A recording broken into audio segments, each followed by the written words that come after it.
तारे दिखते हैं, तारे। आपको क्या लगा प्रॉपर्टी डीलर हुआ? अरे आपको अपना घर दिखा रहा था। पर्ल्स इंफ्रास्ट्रक्चर, हम जानते हैं कि घर अरमान, उम्मीदों और सपनों का बना होता है, तभी तो हम घर बनाते हैं, जिंदगियां बनाते हैं। अक्षय बाथरूम कब धोगे? आज संडे है ना।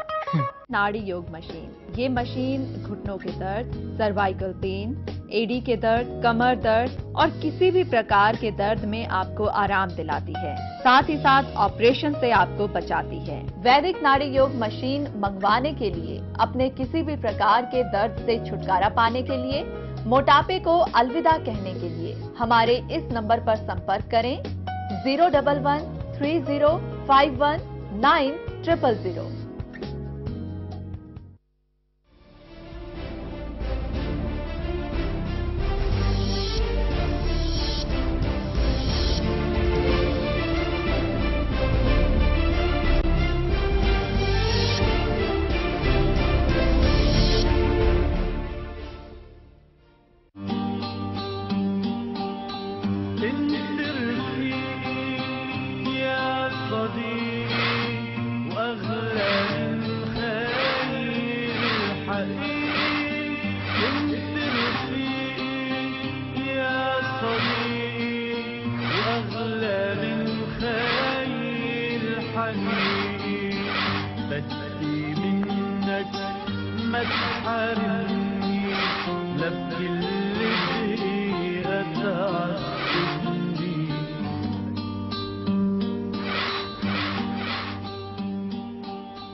पाकिस्तान के वजीर आजम राजा परवेज अशरफ के दौरे हिंद पर मुखालफत में इजाफा। अजमेर दरगाह के दीवान के बाद शहीद हेमराज की मां ने भी की मुखालफत।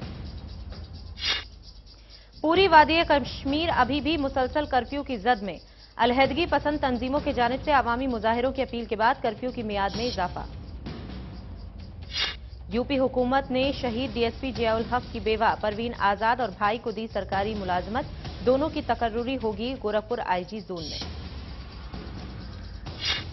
और हिंदुस्तान से जियारत के लिए अकीदतमंदों का एक जत्था पाकिस्तान के लिए रवाना।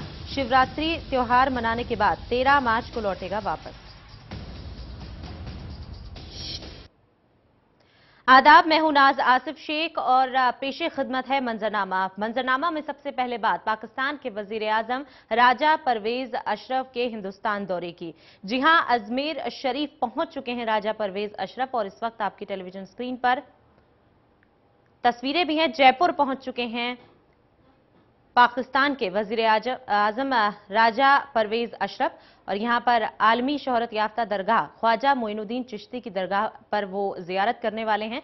बराह रास्त जयपुर वो पहुंच चुके हैं और यहां से वो सीधे ख्वाजा साहब की दरगाह जाने वाले हैं। दरगाह में वो 35 मिनट ठहरेंगे। पाकिस्तानी पीएम की इस यात्रा के मद्देनजर दरगाह में हिफाजती इंतजामात बढ़ा दिए गए हैं।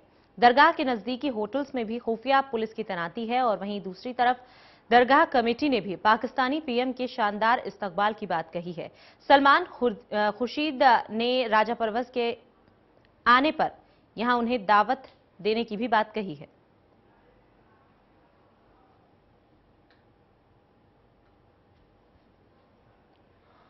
तो बता दें आपको कि अब से कुछ ही देर पहले पाकिस्तान के वजीर आजम राजा परवेज अशरफ जयपुर पहुंच चुके हैं और यहां से वो सीधा घोघरा हेलीपैड के लिए रवाना होंगे। और फिलहाल हमारे साथ इस पर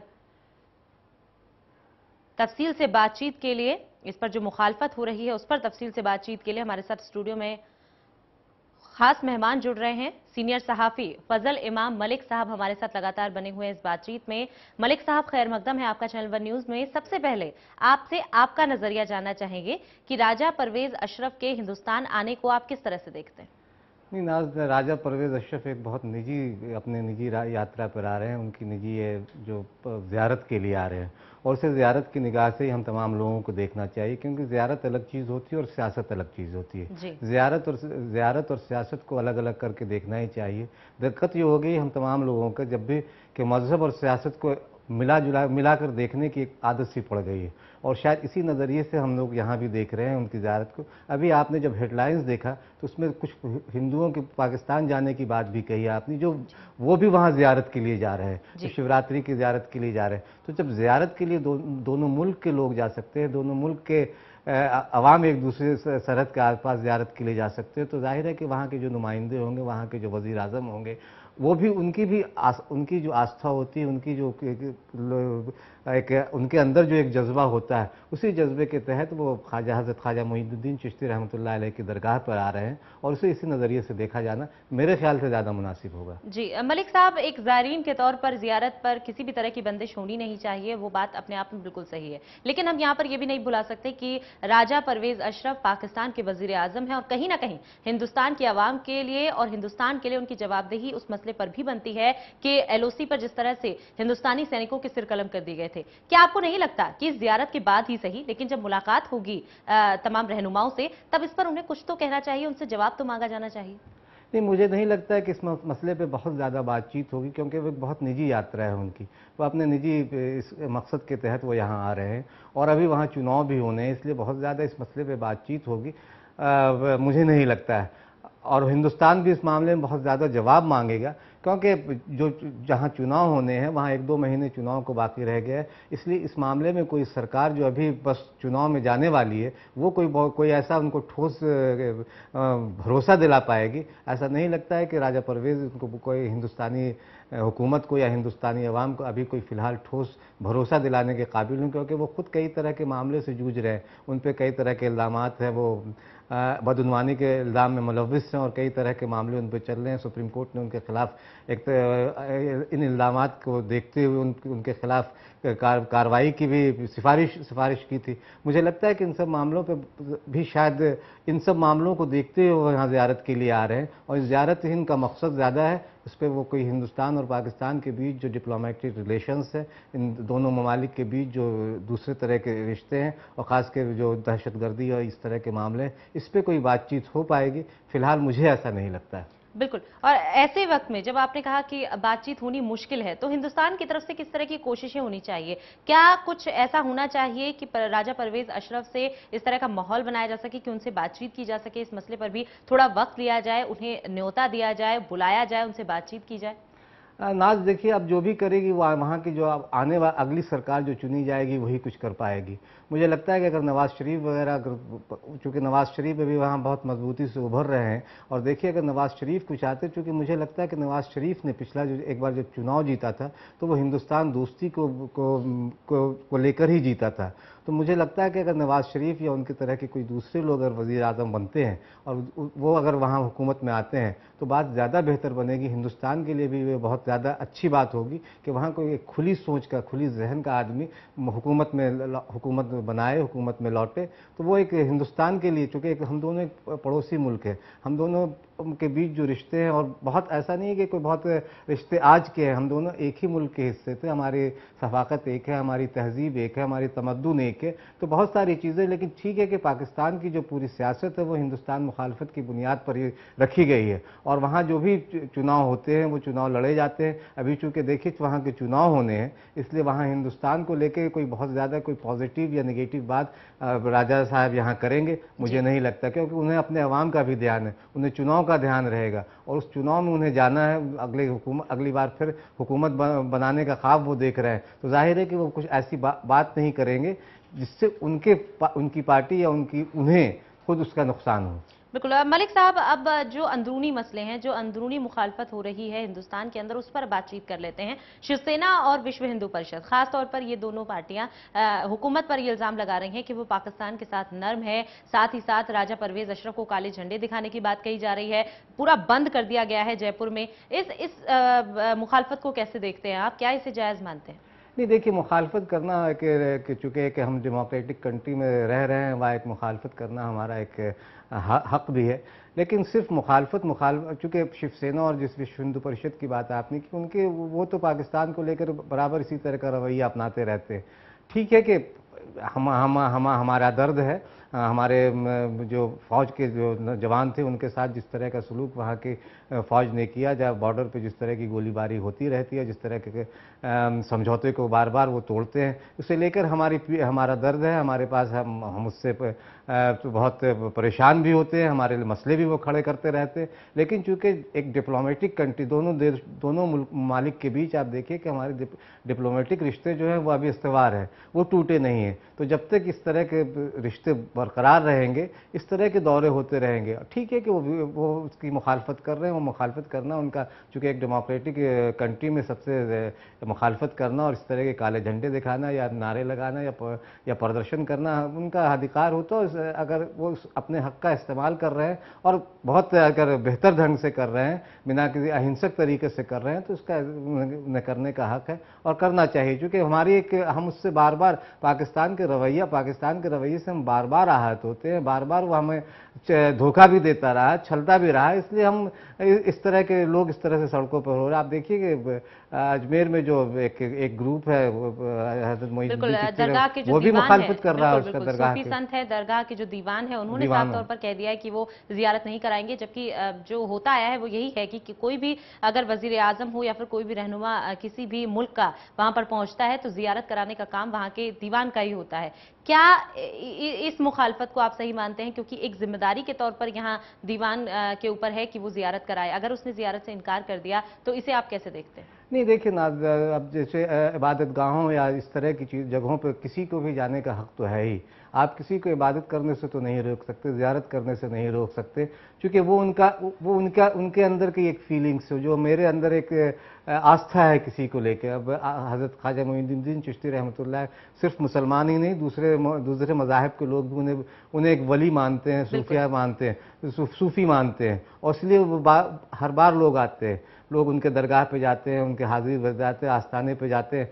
तो अगर परवेज़ से वहाँ पाकिस्तान के वज़ीर आज़म आ रहे हैं, तो इस तरह की उनकी वहाँ आने की मुखालफत करना, मुझे लगता है कि उनके दीवान जो ग्रुप है वहाँ, हालांकि खादिम वहाँ के हैं, वो उनके इस्तकबाल की तैयारी कर रहे हैं। तो वहाँ भी चूँकि जो दो ग्रुप है, उन दोनों में भी अपनी अपनी जो अस्तित्व की लड़ाई या वर्चस्व की लड़ाई जो है, उसे लेके आप इसे इस तरह से भी देख सकते हैं।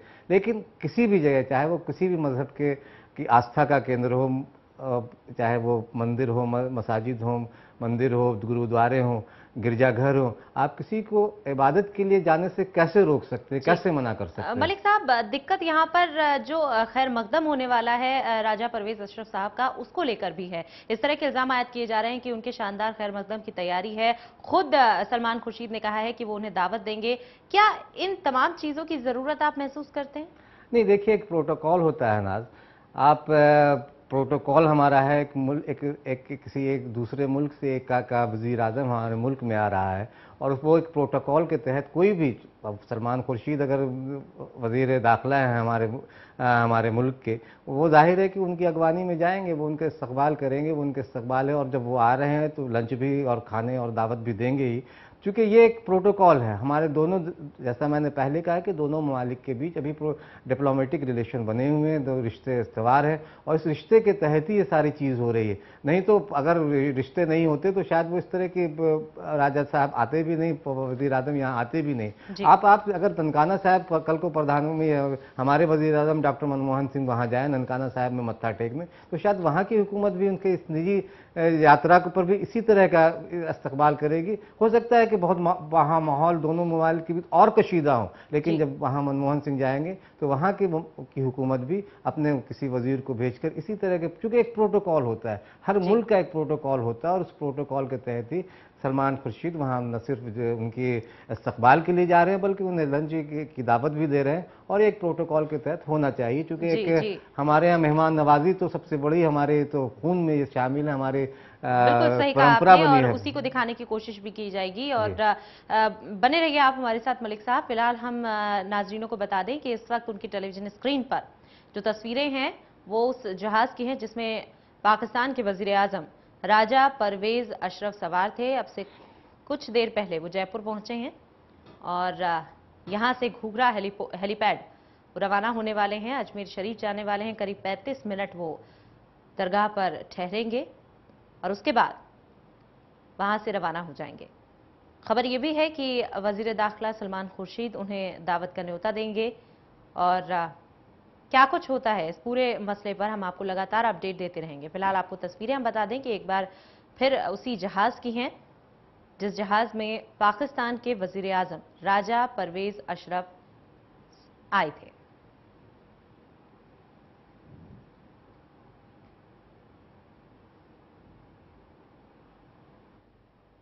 और यहां पर एक छोटे से ब्रेक के लिए रुक रहे हैं, फौरन हाजिर होंगे।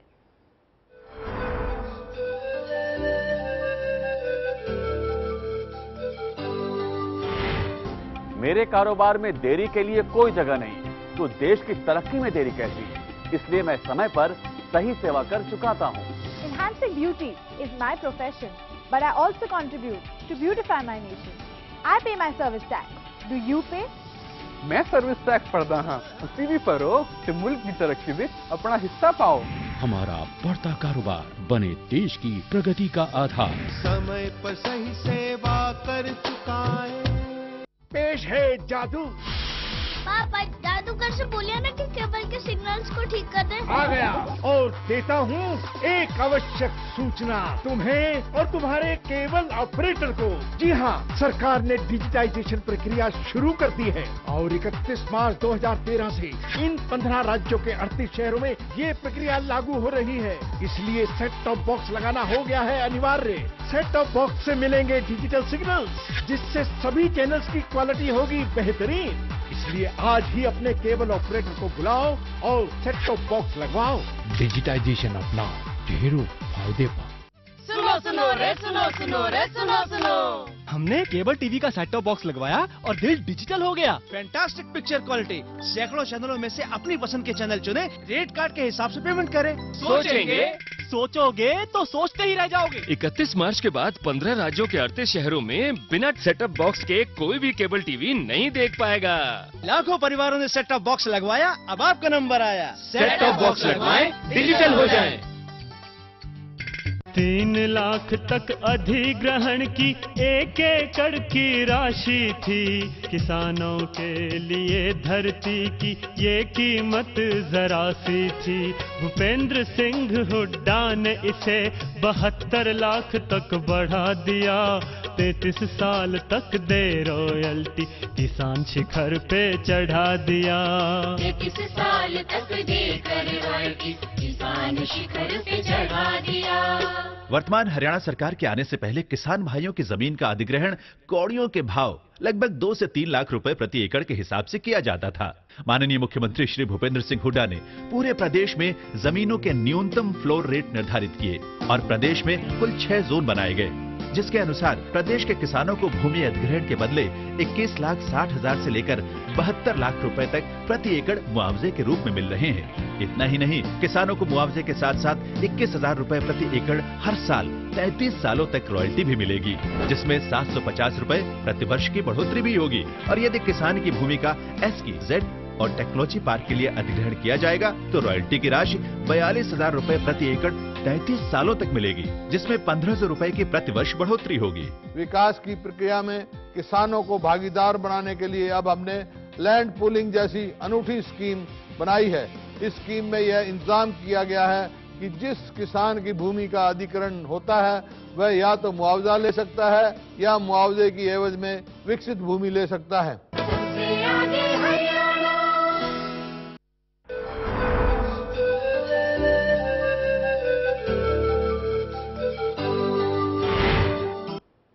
ब्रेक के बाद हाजिर है मंजरनामा देख रहे हैं आप, और मंजरनामा में आज हम बात कर रहे हैं पाकिस्तान के वजीर आजम राजा परवेज अशरफ की, जो जयपुर पहुंच चुके हैं। जी हां, अब वो अजमेर शरीफ जाने वाले हैं जयपुर से और वहां पर जियारत करने वाले हैं। और आपको ये भी बता दें कि उनके इस दौरे हिंदुस्तान को लेकर मुखालफत का सिलसिला भी थमा नहीं है। लगातार जयपुर में शिवसेना और विश्व हिंदू परिषद की तरफ से रैलियां निकाली जा रही हैं, इनके इस दौरे की मुखालफत की जा रही है। और फिलहाल जो अपडेट है वो ये है कि जयपुर पहुंच चुके हैं राजा परवेज अशरफ और वहां से वो सीधे घूघरा हेलीपैड जाने वाले हैं और जहां से वो अजमेर शरीफ की दरगाह जाएंगे। संत ख्वाजा मोइनुद्दीन हसन चिश्ती की दरगाह में वो जाकर जियारत करेंगे। करीब 35 मिनट वो दरगाह पर ही ठहरेंगे और उसके बाद वजीर खारजा सलमान खुर्शीद उन्हें दावत का न्योता देने वाले हैं। और हमारे साथ पाकिस्तान के वजीर आजम के इस दौरे पर तफसील से बातचीत के लिए खास मेहमान सीनियर सहाफ़ी फजल इमाम मलिक साहब लगातार बने हुए हैं। मलिक साहब, जियारत की मुखालफत नहीं होनी चाहिए, ये बात हमने ब्रेक से पहले की थी और ये हर मायने में सही है, लेकिन अगर हिंदुस्तान और पाकिस्तान के रिश्तों के नजरिए से देखा जाए तो इस निजी दौरे के अलावा किस तरह की हिकमत अमली होनी चाहिए हिंदुस्तान की, किस तरह की बातचीत की पेशकश होनी चाहिए, इस पर समझना चाहेंगे आपसे। नहीं ना, देखिए जैसा मैंने पहले कहा कि अभी वहाँ चुनाव इलेक्शन होने वाला है, 1-2 महीने में इलेक्शन हो गया और एक तरह से ये आप देखिए कि ये एक केयर टेकर सरकार है, हुकूमत है वहाँ की, जिसके वो वज़ीर आज़म है बने हुए और उन पर खुद इतने बददुआनी के इतने सारे इल्ज़ामात हैं कि अभी वो खुद उससे जूझ रहे हैं।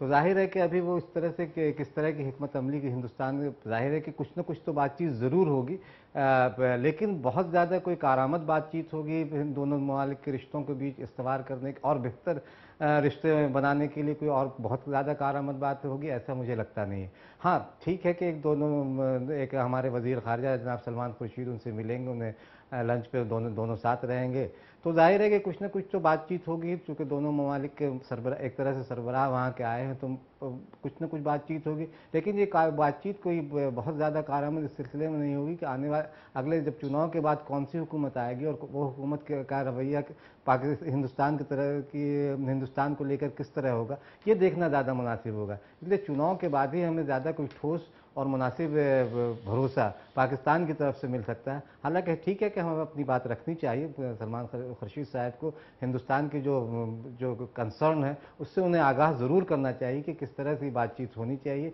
हम किन किन चीज़ों को लेकर हम अपने अवाम से रूबरू हो सके, हमारा कंसर्न क्या है, हम किन मुद्दों को लेकर हम आपसे बातचीत कर सकते हैं या बातचीत हो सकती है, या किसी खास के 2-3 मसले जो बहुत दहशतगर्दी का मसला है वो बहुत सबसे ऊपर है, कोई प्रायोरिटी पर हमारा है, फिर हाफिज़ सईद का मामला भी होगा। लेकिन अभी इन सब मसलों पे वो कोई हमें ठोस या कोई बहुत वाज़ेह तौर पे कोई इशारा करेंगे मुझे लगता नहीं है। ठीक है, उनकी वो चूँकि वो ज़ियारत के लिए आ रहे हैं और ज़ियारत तो ज़ियारत ही होनी चाहिए, सियासत तो बाला-ए-ताक़ रखना चाहिए फिलहाल, मुझे जो लगता है। जी बिल्कुल, ज़ियारत पर सियासत नहीं होनी चाहिए, लेकिन ये भी शायद एक बदकिस्मती ही है मलिक साहब कि हमारे हिंदुस्तान में इस पर सियासत ना हो, ऐसा मुमकिन नहीं है, क्योंकि जो अपोजिशन है वो लगातार इस मसले पर हमला करेगा। हालांकि यहाँ सिर्फ शिवसेना और वीएचपी की तरफ से अभी मुखालफत की बात सामने आई है, लेकिन कहीं ना कहीं हुकूमत के सामने ये सवाल जरूर उठेगा अपोजिशन की तरफ से कि आप पाकिस्तान के लिए सख्त क्यों नहीं होते। क्या लगता है आपको, हिंदुस्तान के अंदर की ये जो सियासत है, हर मसले पर सियासत करने की जो आदत है, ये कितनी खतरनाक है? देखिए, सियासत तो खतरनाक होती है, इस तरह की हर चीज़ पे आप कितना सख्त होंगे, आप किस एक्सट्रीम पे जाएंगे पाकिस्तान के साथ, देखना ये है कहाँ तक। क्योंकि अगर आप डिप्लोमेटिक रिश्ते, या तो आप डिप्लोमेटिक रिश्ते तोड़ दें, सबसे एक्सट्रीम यही हो सकता है, हम अपने डिप्लोमेटिक रिश्ते छोड़ दें, और या फिर इसके बाद और एक्सट्रीम होता है, जैसे बार बार कई पिछले दिनों बार बार ये मांग उठाई गई कि हम पाकिस्तान पे हमला कर दें। इससे क्या हल निकल सकता है? पाकिस्तान पे अगर हमला होता है, पाकिस्तान पे अगर हम हमला करते हैं, तो जाहिर है कि जो वहाँ हिंदुस्तान फतेहाब होगा, इसमें कोई हिंदुस्तान की जीत एकदम पक्की समझिए, खास कर जिस तरह की वो जो हमारी वेपन्स है, हमारे पास जो हथियार है, जिस तरह की सारी चीज़ें। लेकिन उसके बाद जो पाकिस्तान की जवाबी कार्रवाई, आप अगर न्यूक्लियर वेपन्स हैं उनके पास भी, अगर खुदा न खास्ता वो छोड़ देता है, तो फिर इस खत्ते का क्या होगा, ये भी सोचना चाहिए। इसलिए किस हद तक हम जा सकते हैं, किस हद तक हम उनके खिलाफ कार्रवाई कर सकते हैं, इस पर तमाम सियासी पार्टियों को भी बहुत गौर खौज करना होगा कि सिर्फ बयानात देने से अगर किसी मसले का हल होता, तो मेरे ख्याल से आप बयानात देते रहिए और मसले का हल निकालते रहिए। बयानात से मसले का हल नहीं होता। और जब एक पड़ोसी ममालिक हो और हमें अपने नफ़ा नुकसान दोनों को देखना होगा, इस खत्ते के लोगों का पूरी, चूँकि एक बहुत बड़ी आबादी अगर मुतासिर होती है, अगर जंग के बाद कुछ पाकिस्तान अगर अपने न्यूक्लियर वेपन्स का इस्तेमाल करता है, तो कितनी बड़ी आबादी सैकड़ों साल तक मुतासिर होगी। आप हिरोशिमा इसकी मिसाल देख सकते हैं, जबकि उस वक्त का जो एटम बम था उसकी ताकत और आज जो एटम बम है उसकी ताकत में कई गुने का इजाफा हुआ है। तो आप इस तरह के सिर्फ बयानात देने से, मुखालफत ठीक है कि पाकिस्तान से हमारे रिश्ते बहुत अच्छे नहीं हैं, वो बार बार हमारा धोखा देता रहता है, हमें छलता रहता है, लेकिन इसका मतलब नहीं कि हम बातचीत के सारे दरवाजे बंद कर दें, क्योंकि डिप्लोमेटिक रिश्ता हमारा है। उस रिश्ते को और बेहतर कैसे, क्योंकि दोनों जगह अवाम, वहाँ की अवाम भी नहीं चाहती होगी कि हिंदुस्तान के साथ रिश्ते बहुत ख़राब हों। क्योंकि आप देखिए कि अगर अदब के हवाले से बात करें, सफाकत के हवाले से बात करें, म्यूज़िक के हवाले से बात करें, फिल्म के हवाले से बात करें, तो वहाँ जितनी अदब और फिल्में वहाँ हिंदुस्तान की, अभी लाहौर में एक वहाँ लिटरेरी फेस्टिवल हुआ जिसमें हिंदुस्तान के कई लोग गए। वहाँ शहीद भगत सिंह का एक चौराहा अभी एक बनाया गया पिछले दिनों लाहौर में ही। तो बहुत सारी चीज़ें हो रही है। तो रिश्तों को जो बर्फ़ उसको पिघलाने के लिए भी कोशिश होनी चाहिए, सियासत भी होनी चाहिए, लेकिन सियासत के साथ साथ थोड़ी मोहब्बत की बात भी बार बार होनी चाहिए, ताकि दरअसल मोहब्बत ही नफरत को ख़त्म करते हैं।